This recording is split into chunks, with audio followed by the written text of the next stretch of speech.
Hello everyone, अस्सलाम वालेकुम and welcome back to my channel. Welcome back to another video of international job hunting series. कैसे हैं आप सब?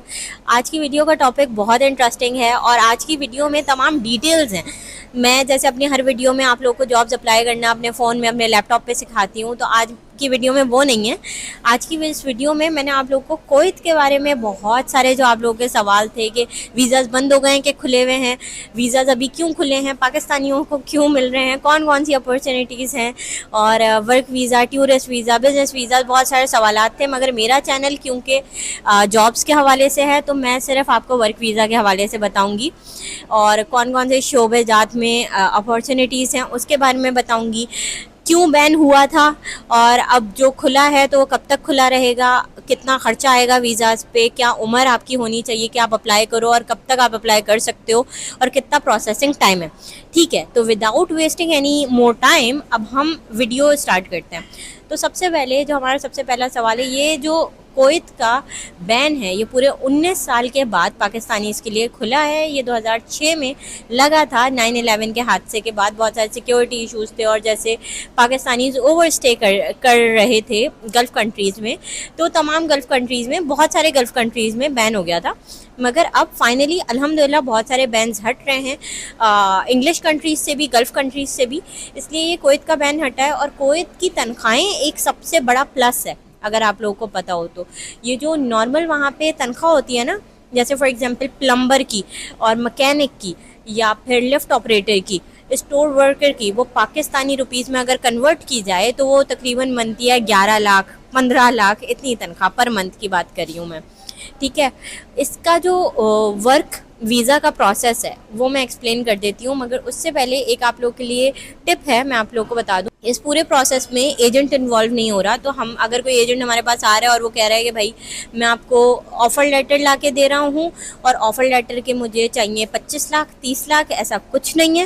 ये सब स्कैम्स होते हैं। ये वीडियो लाजमी शेयर करिएगा अपने फ्रेंड्स और फैमिली के साथ, क्योंकि हमारे मोस्टली फैमिली में ही स्कैम्स हो जाते हैं और हमें पता नहीं होता। कोई एक ऐसा ख़ानदान होता है जो बाहर मूव करने के लिए डेस्परेटली ट्राई कर रहा होता है और उनके साथ स्कैम हो जाता है।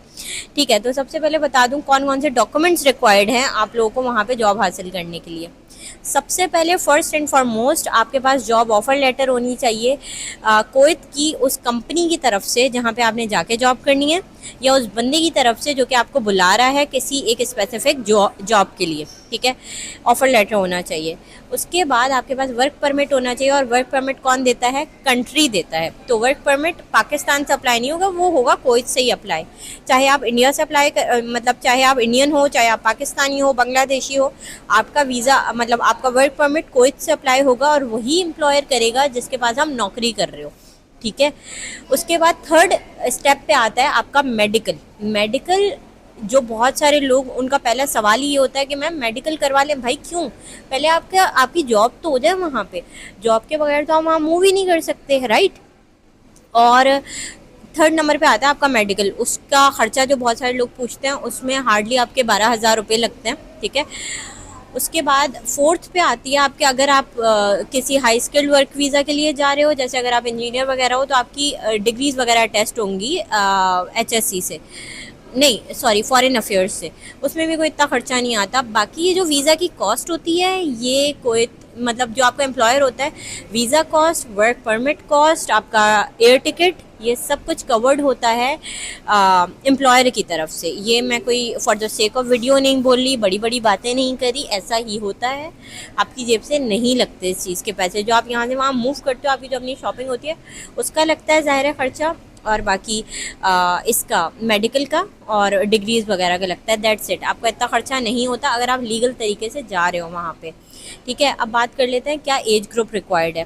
बहुत सारे कंट्रीज़ में 18 साल होती है, राइट। यहाँ पे 20 साल है। 20 साल से मैक्सिमम फिर आपकी जितनी भी हो, ऐसा है कि वहाँ पे बहुत सारे ऐसे एक्सपीरियंस वर्कर्स हैं जो 60 साल से भी ऊपर के हैं। जैसे दुबई में अगर आपकी एज है 45, आपका बहुत ही मुश्किल है काम करना, मगर कुवैत में ऐसा नहीं है, इट्स ईजी देयर अगर आप एज के हवाले से बात करें तो। अब बात कर लेते हैं कि भाई कौन कौन से ऐसे शोबे हैं आपके, मतलब ऐसा है अब तो कि लेबर में बहुत सारी जॉब्स हैं, मतलब अनस्किल्ड वर्क वीज़ा के लिए। उसके बाद अगर हम बात कर लें कि हाई स्किल्ड वर्क वीज़ा के लिए, तो उसकी बहुत अच्छी सैलरीज होती हैं।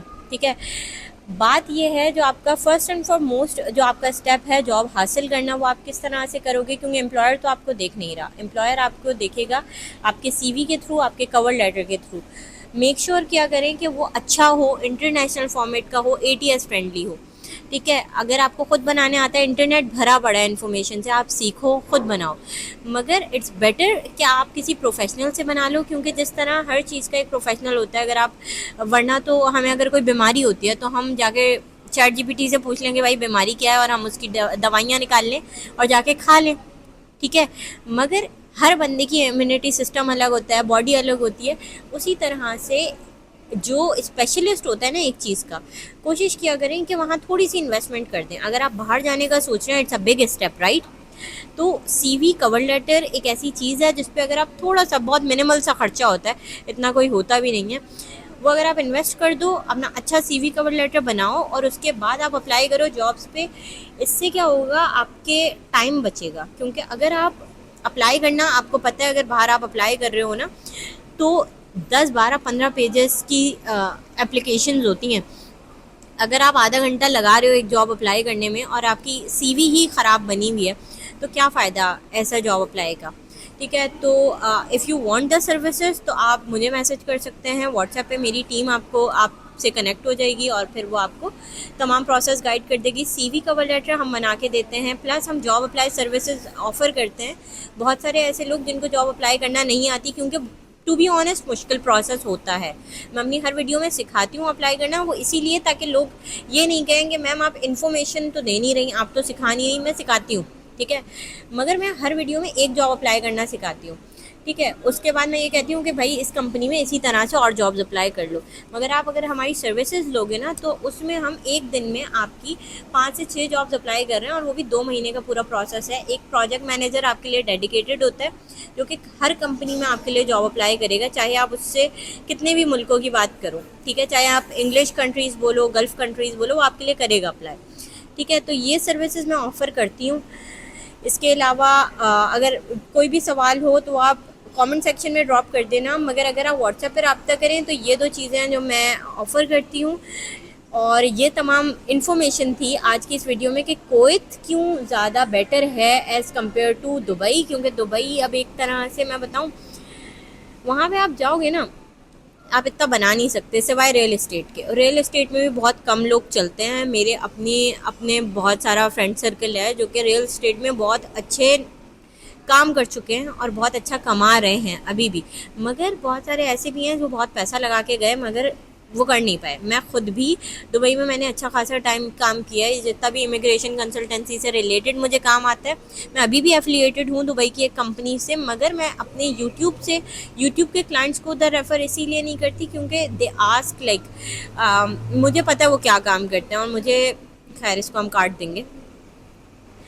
ठीक है, तो ये तमाम डिटेल्स थी। If you are seeing my face for the first time, do not forget to subscribe the channel, ताकि हर आने वाली ऑथेंटिक वीडियोस आप लोगों को डेली तो मैं वीडियोस अब बनाती नहीं हूँ, मगर हफ्ते में आपको 2 वीडियोस ज़रूर मिल जाएंगी काम की अच्छी। और कोशिश किया करें कि इस वीडियो को ज़्यादा से ज़्यादा शेयर करें। इंशाल्लाह आपसे मुलाकात होगी अगली वीडियो में। अल्लाह हाफ़िज़।